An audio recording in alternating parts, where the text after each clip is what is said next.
if you look at Tokyo and you look at Mauritius, it's two opposites of an end, but it merged in the quest for intelligence and artificial intelligence. So I'm very proud that we would be the first university to offer an engineering program in robotics and mechatronics. I'm also very proud that we are the first university in Mauritius to offer a BSc degree in artificial intelligence and data sciences. We look forward, but in doing so, we aren't able to do it ourselves. We work in partnerships. We work in collaborative partnerships, and that's why this event is so important to us. We want to expose our students, and it's so good to see you guys at the back, to the latest technology, to the latest thinking. We want to open the doors for them to be global, to be mobile. And this is what this collaboration is giving us and them. If I'm a student, and I'm looking at you guys there at the back, I would be so excited. I can assure you that the lecturers here are like little kids today. I've been speaking to some of them and they are smiling. I mean, they really just wanted to get out of class to be here. So I think it's something so exciting because this is the future. And what we are going to offer would be the future. But partnerships is core to this. This world in which you operate changes at a pace that we cannot keep up with on our own. So very much what you will learn and what you will acquire is the skills that's required and not just academic knowledge. And that's why this partnership again is so important to us. So students, the next 2 days are going to be an amazing, amazing opportunity. Please make the most out of it. Learn as much as you can. And then welcome again to our partners. It's wonderful, wonderful to have you here. We hope that you get to experience the hospitality of Mauritius. We hope that you get to experience our diversity on campus and the bright minds of our students. Welcome to everyone. I am so excited to see what this partnership will bring. And I think, Renat, back to you.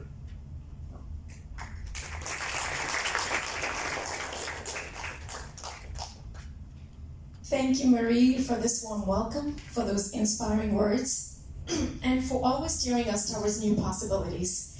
If our director gives us the impetus to dream bigger, then the team behind today's partnerships has ensured that vision becomes reality, together with the CEOs of Dara Japan and Wing Robotics. The project itself was brought to life through the dedication of Mrs. Yeshaven, Head of Marketing, Admissions and Student Recruitment, and Mr. Jess Martin, founder of Créateur. On this note, I would like to invite Mr. Jess to introduce our presenters for the robotics education talks. Good morning, everyone. So thank you for your time. First, I will start by thanking Middlesex University professor, and a special thanks to Mrs. Yeshavel, which has been working very hard for the project, even we have a tight deadline. Just to bring a context before I introduce Mio, actually Japan before was a domestic country where they were producing things by Japanese for Japanese, and recently the government is very aggressive to connect to the world. So they have a project of connecting Africa and Japan together. Okay, so to note that when we speak about robotics, many people think about Japan, which they have a signature, they have a branding in terms of robotics. The project of Japan, they wanted that the youth people of Japan create some project to connect with Africa. Okay, so the next speaker will be Mio Tsunda, which is the CEO of Dara Japan. Briefly, what is a project? So the government of Japan has given the youth Japanese a project to go to Africa, and luckily Mio chooses Tanzania and Mauritius to launch her project. The first project she has is about Imani Bootcamp, is how to bring the incubating program of Japan in Africa. She came to Mauritius, she analyzed the ecosystem of education in Mauritius, because when we bring robotics education in Mauritius, it's not about education, it's also about connecting with the private sector, with the companies. So she analyzed the project, and after we get the partners, which is robotics. So together, Japan and robotics work together. So I will invite Mio from Japan to do a presentation of her vision. So thank you, Mio, for presenting Mauritius, and thank you for choosing Middlesex as our partner. As I've learned from the professor, they were launching a robotics field. I think this fall in the same time. Thank you very much.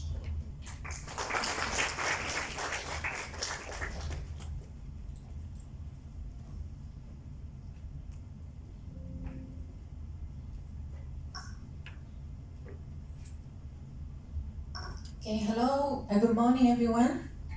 Good morning. I'm Mio Tsunoda. Please call me Mio, M-I-O.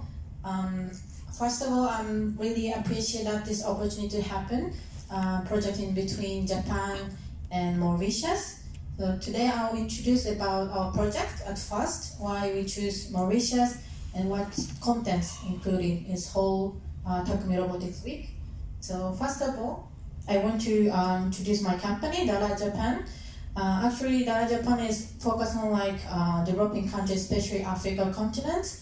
Our vision is like empower local community with tech and also an opportunity. Our company's launches during COVID pandemic 2020, so kind of startup to focus on developing country and to create a business together between Japan and Africa.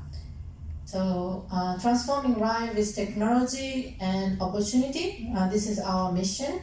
So currently I live in Tanzania, East African countries, and we launching some business prosperities like Uganda and also Cameroon.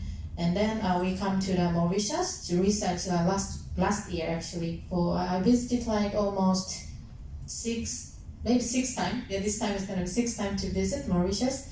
And I love the countries, people, atmosphere, culture, everything impressed me a lot. And then I realized that I want to, start even small projects to happening between Japan and Mauritius.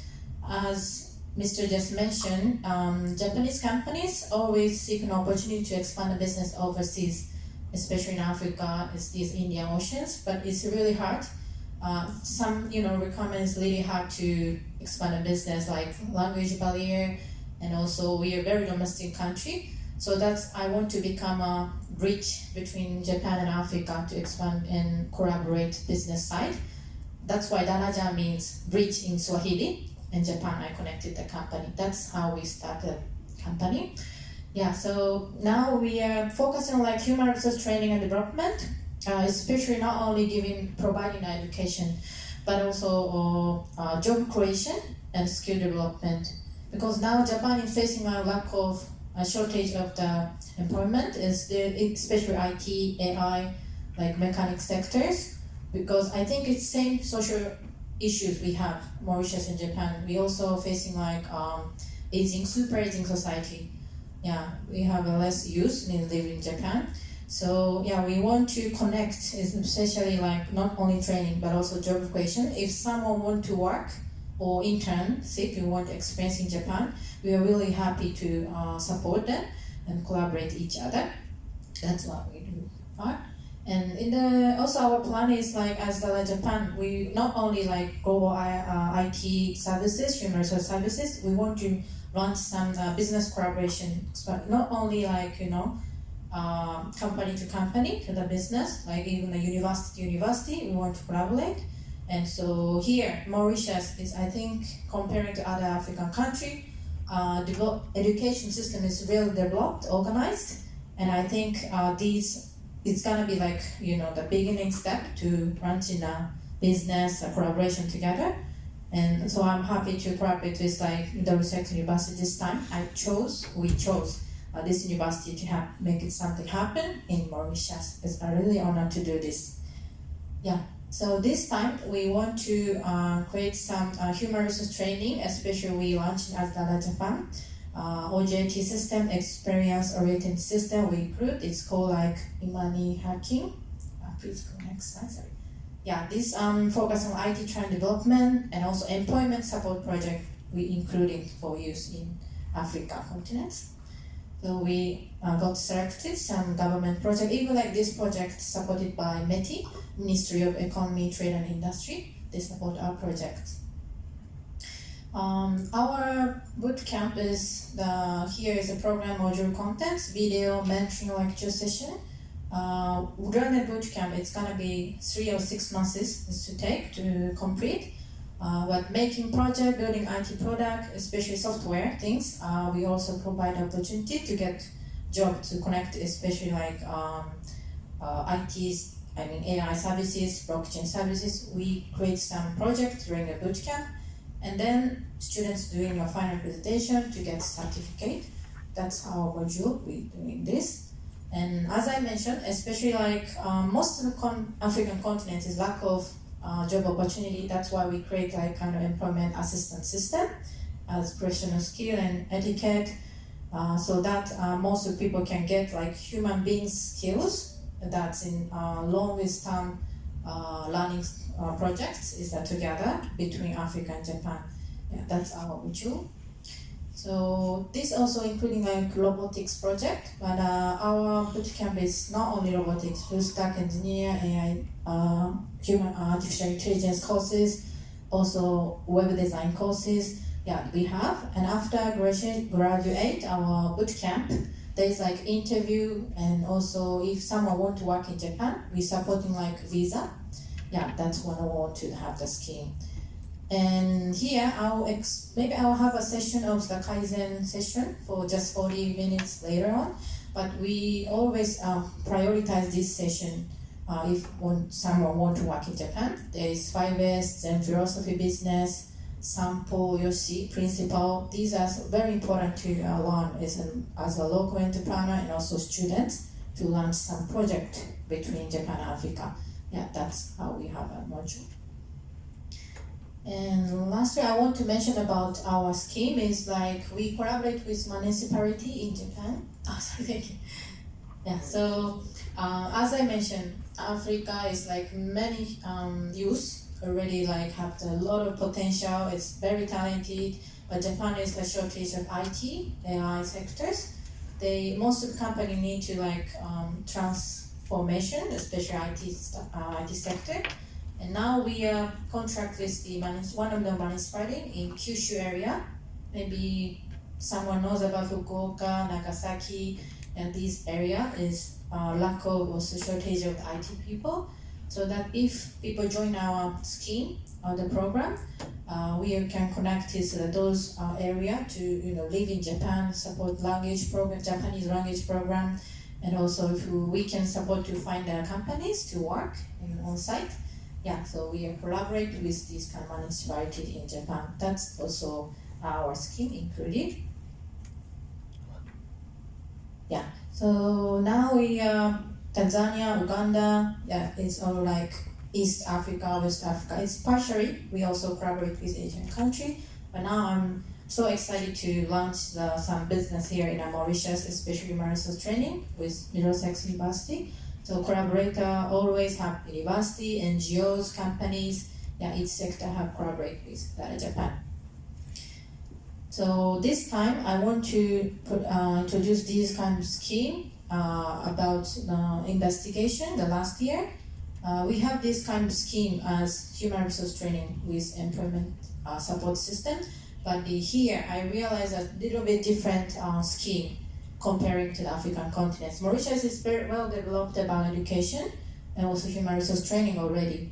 But I want to connect this like kind of industrialized sector industry with the technology, not only education. We want to expand, align, adjust both each categories that's connected the tech to the industry side.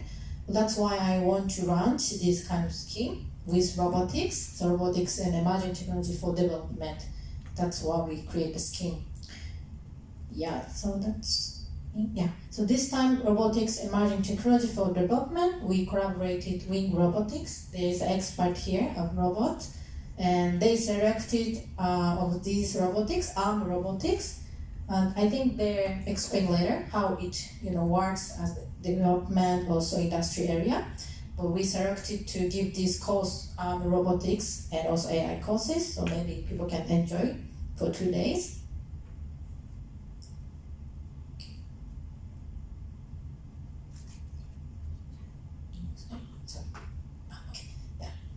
So next year we want to launch this like another courses as well.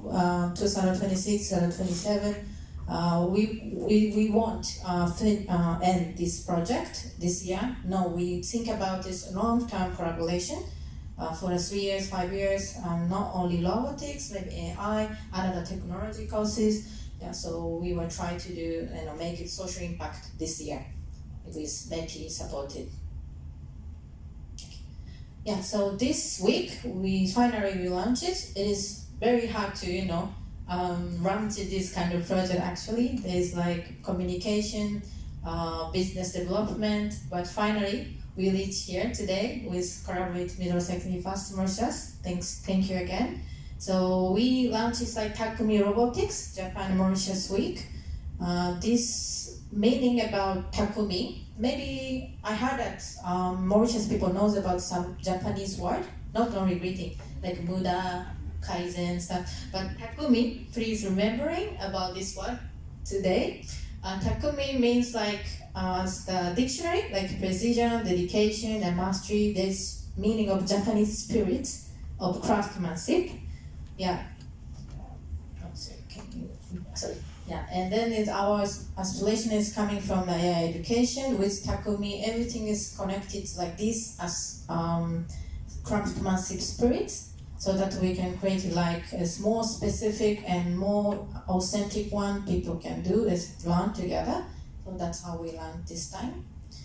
And that's actually day 1, day 2, Monday to Tuesday. We're doing like some robotics courses, MIE, but this time today and tomorrow we will have the courses. And day 5, Friday, we will collaborate with COI and do like some project together, especially like workshop, how we can collaborate in the future between Japan and Mauritius. It's more in the development side, more industrial side to introduce the robotics and AI. Yeah, that's what we do.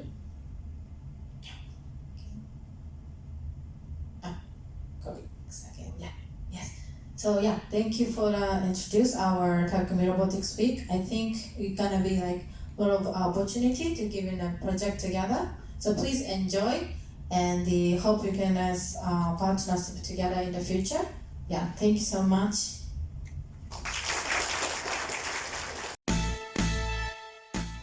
School Dr. Girish Bekaru formed part of this Science and Technology Ensemble to bring together to Middlesex University Mauritius, the first engineering program.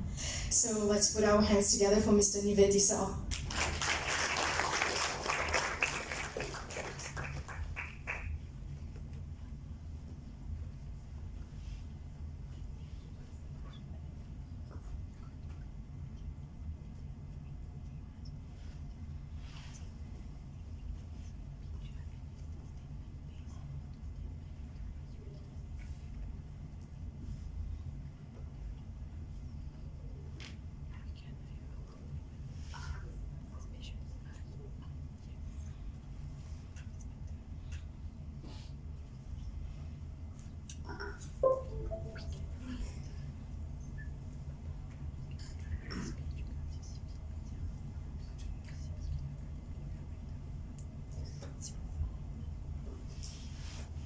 Okay, good morning everyone. So yeah, it's very interesting to see all these robots moving around.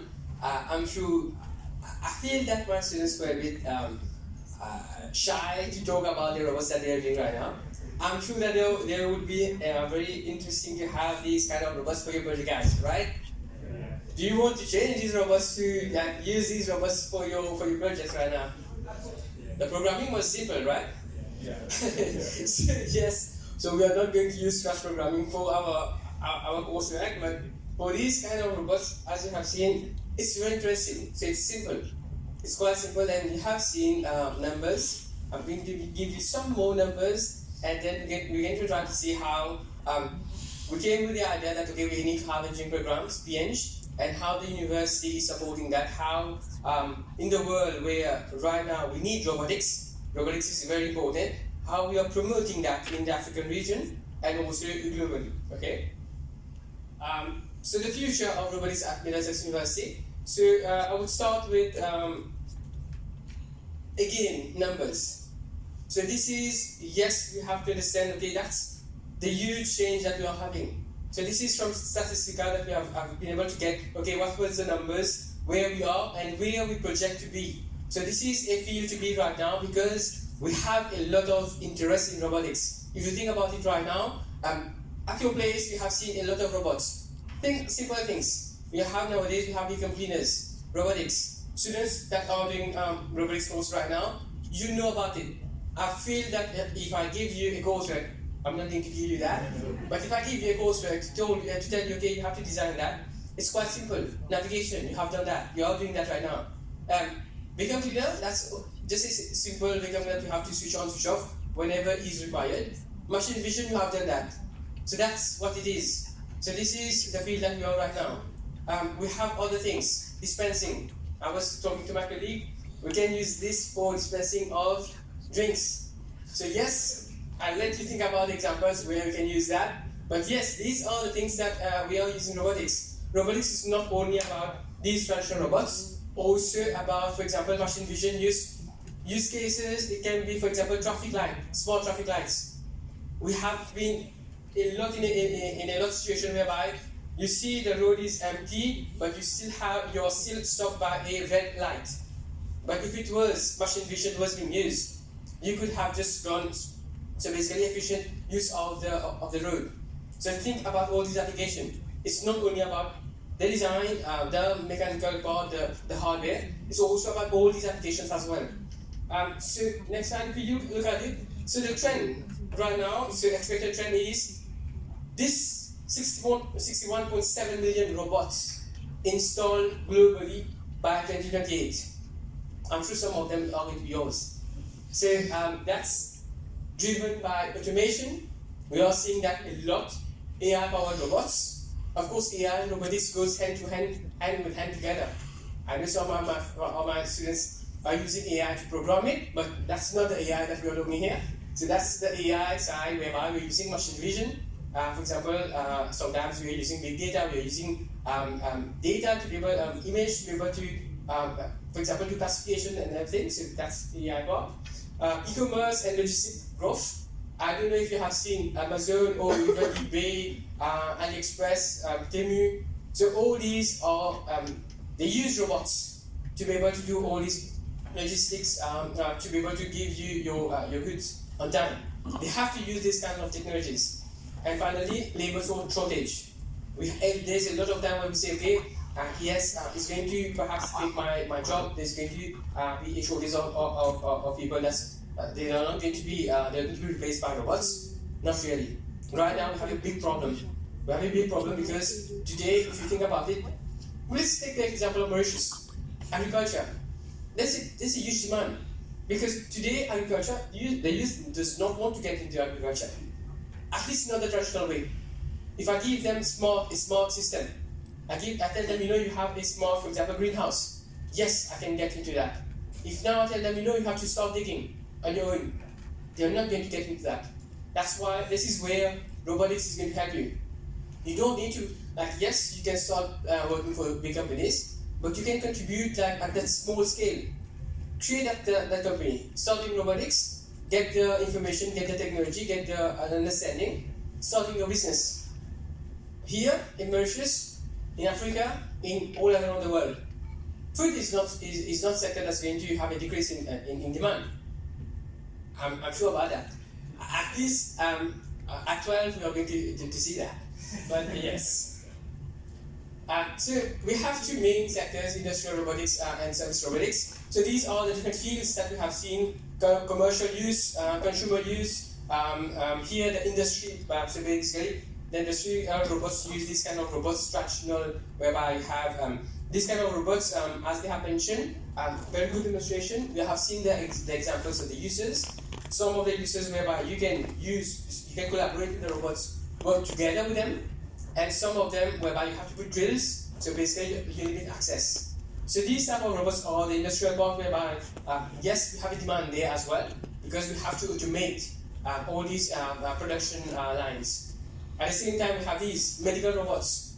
Nowadays, we are going towards a growing population. We need those kinds of robots that's going to help us, for example, with the elderly. Will help us in the school, in hospitals. During the COVID, we have seen that. We had to use robotics. Some of the robotics were put in use to at least be able to handle patients. Because sometimes these are where we can't get there because of the hazardous environment, or even nuclear plants. We can't go there, robots go there for you. You program the robot to go there. I think that's why the Japan robotics have put like the simple user interface to be able to program it. Okay, that's why this becomes very important. So here where our students fit in. So how do you fit in this world? You have to understand that right now, if you look at the percentage here, so adoption of robotics in Africa, right now it's still 2%. Compared to the global world, it's increasing. It's increasing drastically. Why? Because we have all the resources. Don't forget that today, Africa is still the biggest resource, basically the country where we get the resources. To do any kind of technological products, we have a huge potential for growth. Of course, Mauritius is part of Africa as well. There's a huge potential for growth as well. So that's one of the main, another main reason to get into robotics, get into mechatronics, get into AI field. You have, so basically as soon as, of course we are proposing the BNG robotics course that's going to be the first for Mauritius and Africa as well, because in the continent when I did my research I think I've seen anyone doing a BNG in robotics, at least robotics combined with mechatronics. So you're going to be the first generation to grow, to have those talents as robotics talent that you can use in the industry. So that's why very, very important to have. So students going to be deployed in, for example, industry, robotics, autonomous systems, mechatronic solutions, manufacturing. So that's a once in a lifetime opportunity. That's why very, very important to get to this field. What we have provided. Of course, when we decided to start the robotic program, it was not like, okay, we're going to start and then we're going to look after that later. Yes, we used to have a small robotics app, students knows about that, but now we have a brand new building. So this is where we have invested.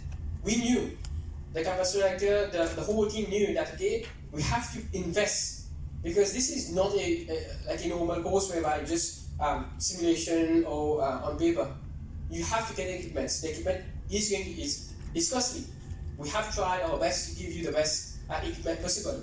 Of course, we are trying again our best to partner with industries to be able to have more better robots.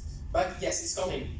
So, but we have done a lot to be able to support you there. It's not only about cheap equipment or anything like that. Yes, it's difficult to program robots. You have seen that, but this is where we have put a lot of investments. Equipment that we have, so we have cobots, we have, of course, the academic version of this one. These ones are the industrial version. We have the robotics arm, so students already know about it. The visitors, you can have a look at our robotics arm. It's already, we already have some of these ones, even drones, and then this is where we try to integrate both the simulation and the actual robots. So now the collaboration that we need with the industry, of course, we cannot do that alone. Robotics is something very expensive. If you have to invest in these equipments, yes, we can. It's changing with time, but we need to have like people from the industry as well, support from the industry as well. Right now on campus we have 40 plus countries present. Students from 40 plus countries are present. So basically, let's say I see it this way. As I'm using your equipment to be able to give the students the explanation, they're used to these equipments. Of course, they're going to expand that to their own countries, because you have your way. For example, Japan robotics have their own interface, their own environment. If they push that to their country, of course, that's going to be something plus for you as well. as well as for us, because we get to use industrial equipment, industrial grade equipment. I don't mind having these kind of equipment for the students, because at least they understand. They understand, okay, that's what kind of equipment that needs to be added at the industry level. And that's going to be a plus for the student and for you, for us as well. That's why the collaboration is very important. And this is what we have been doing. It's not, I think by now we have already talked with different countries, different companies, to try to understand, okay, what kind of partnership we can do. It's not only about equipment, it's also about, for example, placements. At the same time, we do have an industry board, diversity board that we use to be able to change our modules. Because content of our modules, it needs to change. Because we are talking about robotics. AI robotics is something that keeps changing. So it's not only us that dictates the content of the course, it's also feedback from the industry. We need it. We don't need it, we change it accordingly. So that's why we are flexible there. We take into consideration the ideas from stakeholders, industrial stakeholders, and then do the changes accordingly. And that's why at the same time, so we talk advice for projects and placement as well. So this is where our course is where we provide industrial training as well. So having students having guest work sometimes from the industry, people from the industry, your experience, that's going to be really very interesting for the students to understand, okay, where they're going, how they can apply the knowledge. At the same time, to have placements, to work on real projects, not only on like simple projects that they're going to forget afterwards. And then, so what the industry wants, graduates right now, product familiarity with the products that we have, recruitment, and that's aligned with what student wants as well at the same time. So this is the program that we are offering for the coming semester. BEng Mechanics and Robotic Engineering that you can either you can enroll on, or you can tell your friends about it, or even your friends and relatives about it. We have the BSc Artificial Intelligence and Data Science. That's going to be important as well for robotics. And then it's going to be followed by the 2 MSc Mechatronics System Engineering and Robotics Engineering. Why we have the stars is because it's going to be post the 3 years of BEng that we have. These courses that we have seen here, they are all, the quality is ensured by UK. So right now the BEng in the UK is already approved by the Council of Engineers there. So technically in the UK, they can use this and normally to one of the masters that we are offering to become a chartered engineers in the UK. Okay, for us as well, locally we are trying to get accreditation, and of course the quality is such that it's recognized by the Washington Core. So we know that this is quality grade. So we have ensured that we are not just giving any kind of course. It's something that's going to be recognized worldwide. Okay.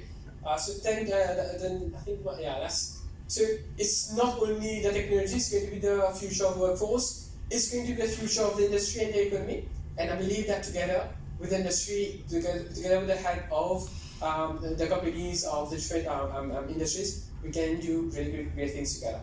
Thank you very much.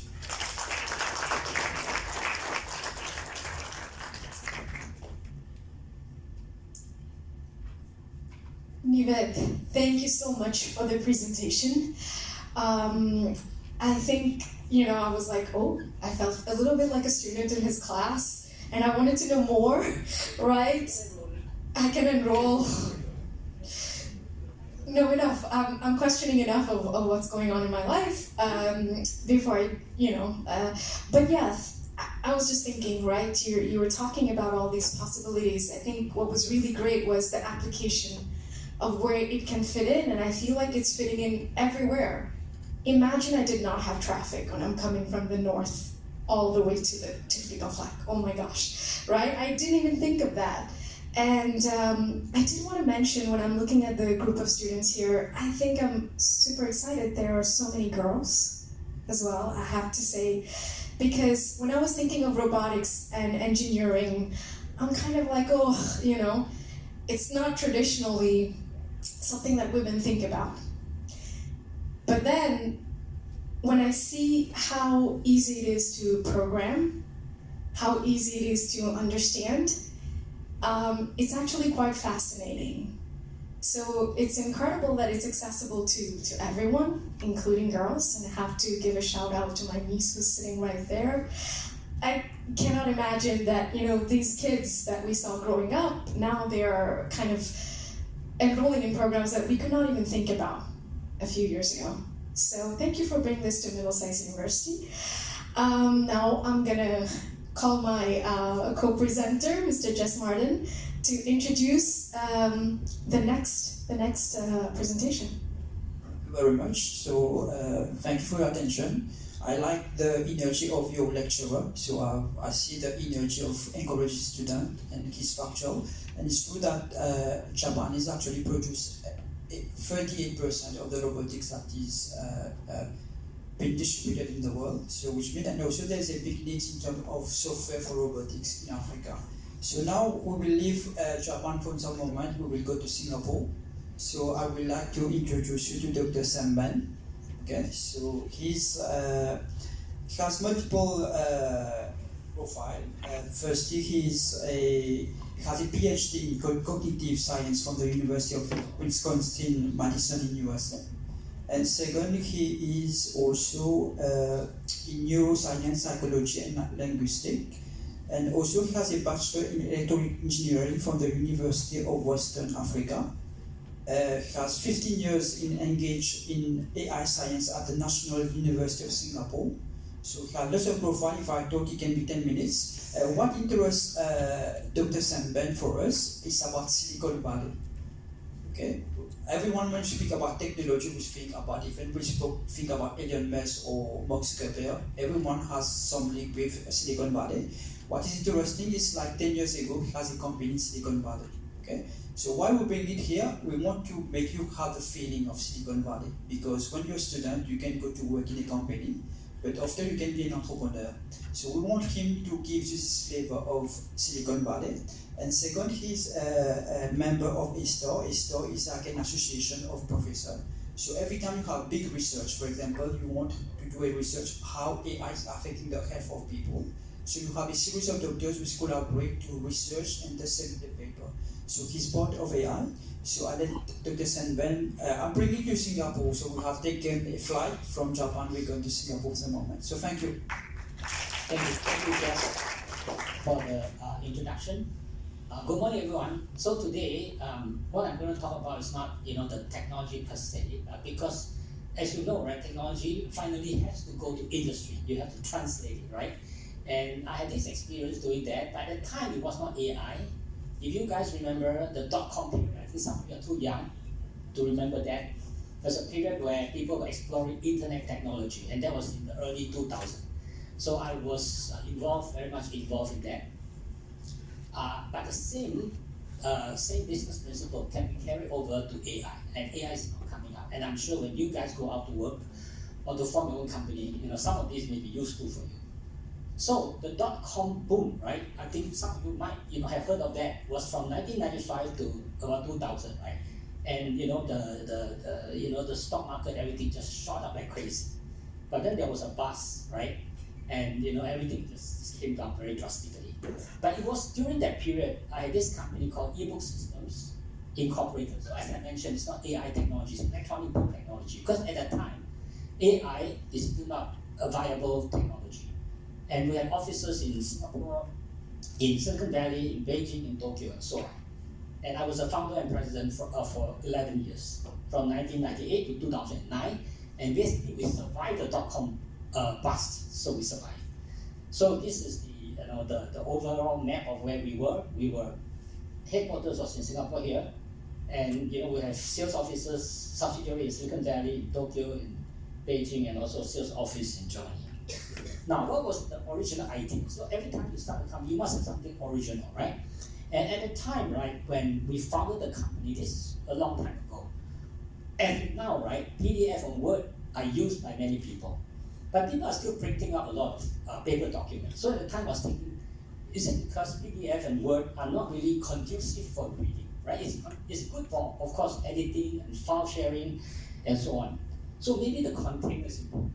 So I wanted to have something like this. Now, this is not a normal paper book. Imagine each of those pages is a tiny, a thin screen, right? We are coming to have this kind of technology, very thin screen, and you bind this together into a book, and you load the content into the book, and all you need is just one book, right? Every time you want to read a book, you just load the content.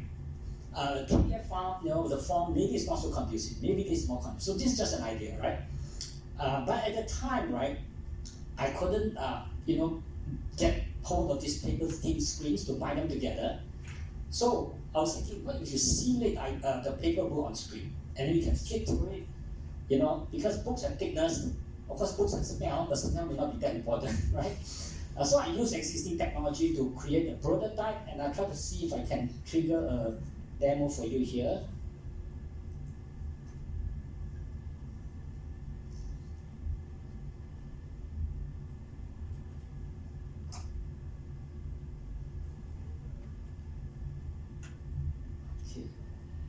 Okay, the demo doesn't go over.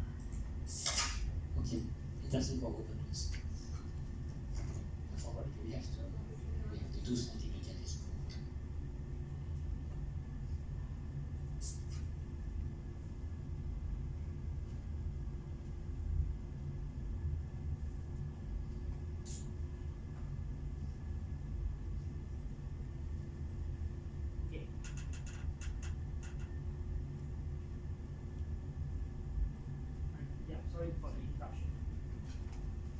Sorry for the interruption. So this is the book container that we invented, and we actually found many patents on this. Right? So you flip through it like you flip through a paper book.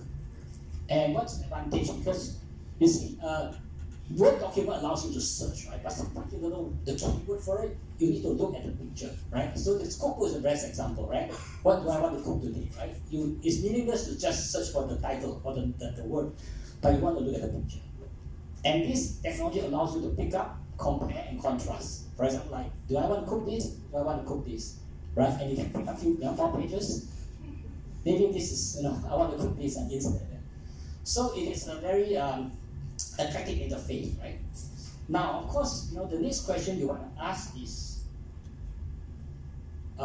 what is the value add? When you do business, it's not about something that maximizes you, right? So, how do you monetize it? How do you convert that to money? Do people want to really buy this and use it for certain purposes?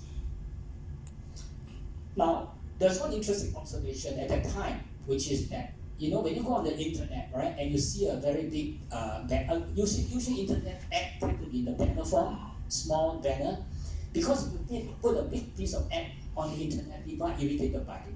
But what's interesting is that when you can flip through something, it doesn't matter.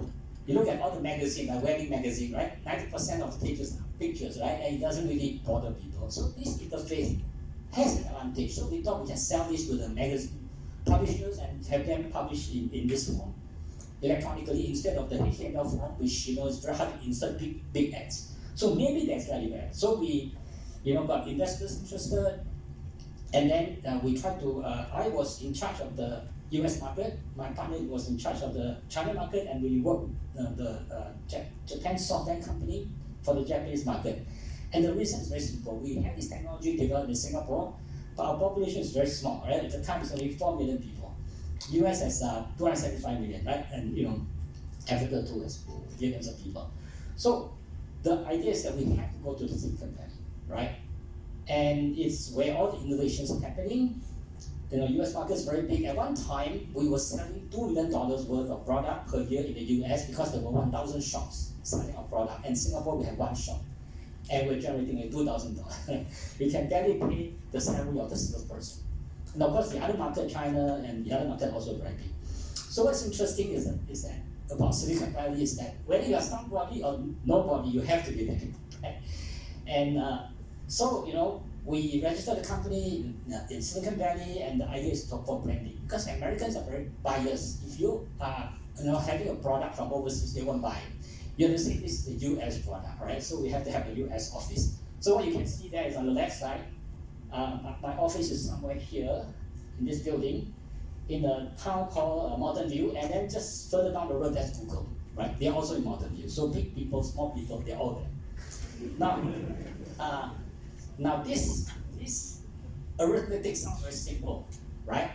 100 times 0 equals 0. But a lot of people, like ourselves, technical people, always find very hard to understand this formula, right? Actually, what it means is, when you found a company, sometimes people say, okay, this is my technology. I want to own 100% of it. But if your share value is 0, you get 0, right? Now, if you look at all the successful unicorn, right, from all the way from Microsoft to Apple and everything, they're actually always partnered, right? So there's a technical guy. I think most people have heard of Bill Gates, but not so much more Allen, right? But don't forget, when they go public, a $1 billion market capitalization, they share half. So it doesn't matter your name is not up there, right? More important, you get the money.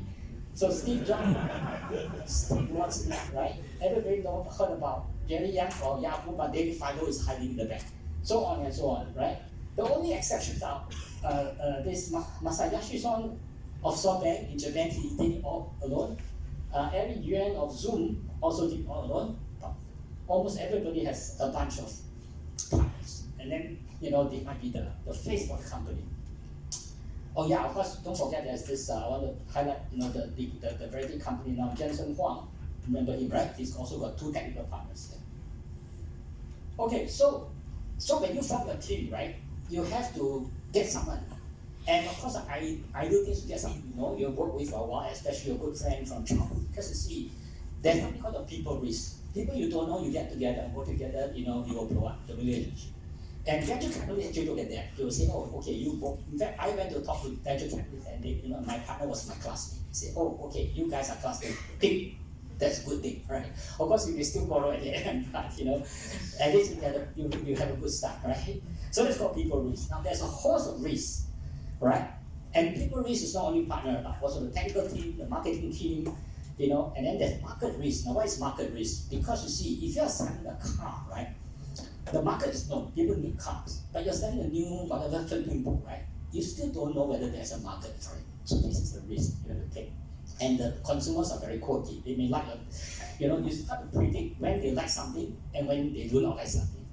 Now, technology risk is kind of thing work technologically. Now, most of us techies, right, only worry about this one, okay? But this is one of the many, many risks. Financing risk, run out of money halfway, right? You have to worry about that. Litigation risk, right? People must sue you for this and for that. You need to get the best lawyers. Patenting risk, right? It's an invention, well protected. Okay, so for us, right, we actually spend $2 million to form more than 100 patents, obtain 36 patents to protect our technology, right? And then you need to get a good lawyer too. Now, in the Silicon Valley, 2/3 of newly registered company disappear every year. So it's a high-risk venture, but there's also high reward, right? And then there are cases where people show up first day for work, and then they were told by the receptionist, oh, our company has folded today. So this happens in the Silicon Valley. And at the time, we have 90 employees across the world, as I mentioned, right? Tokyo, Beijing, Silicon Valley, and so on. Now this is, I don't know if you guys have a picture of what you hear a lot about Silicon Valley. I'm going to show you a picture, right? This is the San Francisco Bay Area, because there's a bay here. All this entire area is called Silicon Valley. That covers about 50 kilometers. In fact, it's the size of Singapore. And population 4 million. You can see all the companies are here. Oracle, Facebook, Stanford is here, Hewlett-Packard, Google, and of course my little companies there too. Middlesex, Intel, Apple, Adobe, right? All these names are there. And my company was here, Middlesex Incorporated, and Intel is just across the street. Of course, you always see all these satellite, cars that report on big news, right? Now, nobody comes over here to report us. Okay, so at the end, I would say in retrospect, right, our company, I left more because the company wasn't that successful, even though it continues. One of my engineers continued the company to this day. Sometimes a product, right, you have, an idea you have, could be nice to have, right? It looks very nice, right? And people say, oh, I want one of these, but it's a need to have. Then it makes a lot of difference because they may not have to pay a lot of money for it, right? So like Google search is a need to have, right? People still pay, but we spend more time more money getting the customers than what we get from the customer. So it didn't quite, kind of balance out. And so for all technologies here, right? You guys have technologies here. The thing is that it's not just about idea that you have, right? You have to look at the market. Is there a market? Of course, failure is okay, but you must learn from it. Bill Gates always say that I want to hire people who have failed before because If you come to my company, maybe you won't fail. But if you have not failed before you come to my company, you may be the first one, right, to make my company fail, right? So actually, it's not a shame to fail before, but you must learn from it, okay? As I mentioned, risk here and the lessons we learn. Now, the trade-off is as I said, right? This is the second value model is that even though there's a chance of failing, if you don't take a risk, then it is not a settlement. But it's not to say you cannot go into those businesses. Of course you can, right? What we call the brick and mortar business, the low risk market. You go to build cars and then you just try to make them cheaper or have some fancy features, right? But the second value model is that new concepts, we explore new concepts. Maybe for us it was too early because when we had a flipping interface, we didn't have a tablet container, right? Which came later. So maybe we can, we don't know whether we can try again. Maybe we can pursue this idea again. Because nowadays you have this tablet, right? Before there was no tablet. So we don't know, right? So but the future, let's go back to Silicon Valley again, right? I left in 2009. Then another wave came. Of course, it's an AI wave, right? And it started out 2009, ImageNet. This Professor Fitton Lee of Stanford, right, started the revolution for launching the ImageNet, deep learning, and then big data came in, fast computers supplied by companies such as NVIDIA came in, right, and good algorithm, and that launched the AI wave, right? Today, all the 90% of all commercial success in AI companies is deep learning algorithm. It's core of AI. So now it is going toward the peak, right? We don't know what happen in 10 or 20 more years, whether there will be a bust, we don't know, right? And then today we are talking about more like an artificial specialized intelligence. So this afternoon I'm going to talk a little bit about that, more technical thing, about artificial generative. Let's go to the next one. So NVIDIA, when I worked in the Silicon Valley, I actually drove past the company every day. And at the time they were already quite famous. They were doing graphics card, right? It's quite big for graphics card. So now when they go into AI, the stock just shot up, right? You look at below the red line is Intel. Intel is important. It's key technology. It's from the survival of the .com era, but the share value is the same for the last more than 10 years. But NVIDIA, I couldn't get a good graph that goes beyond January 2024. To today, the market capitalization of NVIDIA is 4.44 trillion. This is more than the GDP of Japan, right? This is November 25th, yesterday, okay? But we don't know whether people are talking about a possible AI bubble, right? Bubble is okay because after bubble, just at .com there was a bubble. After the bubble has settled, people will continue to use the technology. So I'm sure AI will still continue for a long time. The bubble will shake things up a bit, but it is something that every student should learn, and then we look forward to the future. Thank you. This is all I have.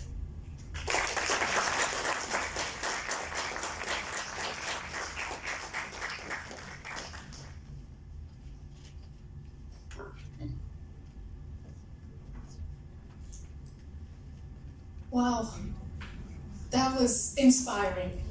Absolutely inspiring. Let's give another round of applause for Dr. Samuel.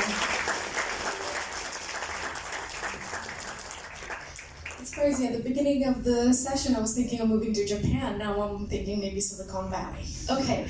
And I think I was also quite excited because my background is in cognitive psychology, and I'm thinking, what? Cognitive neuroscience, cognitive psychology, and to patenting?